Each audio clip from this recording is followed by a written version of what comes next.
அஸ்ஸலாமு அலைக்கும் friends, welcome to அழகான சமையலறை. இன்றைக்கி நம்ம ரெண்டு இன்க்ரீடியன்ட்ஸை வச்சு ஹோம்மேட் ஃபேண்டா எப்படி தயாரிக்கிறதுன்னு பார்க்கலாம் ஃப்ரெண்ட்ஸ். வாங்க வீடியோக்குள்ளே போகலாம். ஃபஸ்ட்டு ஒரு கிளாஸில் 1 டேபிள் ஸ்பூன் அளவு சுகர் சேர்த்துக்கிடுவோம்.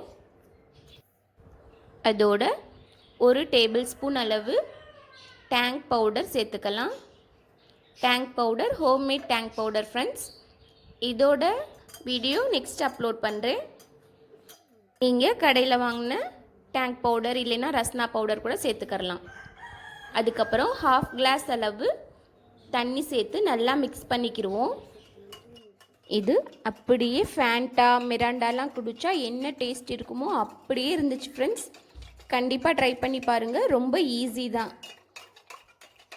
அதிக விலை கொடுத்து கடையில் வாங்காமல் நம்ம வீட்டிலே ஈஸியாக செஞ்சிடலாம் ஃப்ரெண்ட்ஸ். நல்லா மிக்ஸ் பண்ணதுக்கப்புறம் நான் சோடா வாட்டர் எடுத்திருக்கேன். நீங்கள் என்ன பிராண்ட் வேணாலும் எடுத்துக்கலாம். இது ஒரு 750 ml 20 rupees தான் ஃப்ரெண்ட்ஸ். அதுலேருந்து 1/2 கிளாஸ் அளவு இந்த டேங்க் பவுடர் மிக்சரில் சேர்த்துருக்கேன். அதையும் சேர்த்து நல்லா மிக்ஸ் பண்ண வேண்டியது தான் ஃப்ரெண்ட்ஸ். நம்மளோட homemade Fanta ready. Okay friends, இந்த வீடியோ உங்களுக்கு பிடிச்சிருந்தா லைக் பண்ணுங்கள், ஷேர் பண்ணுங்கள், மறக்காமல் சப்ஸ்கிரைப் பண்ணுங்கள். தேங்க்யூ.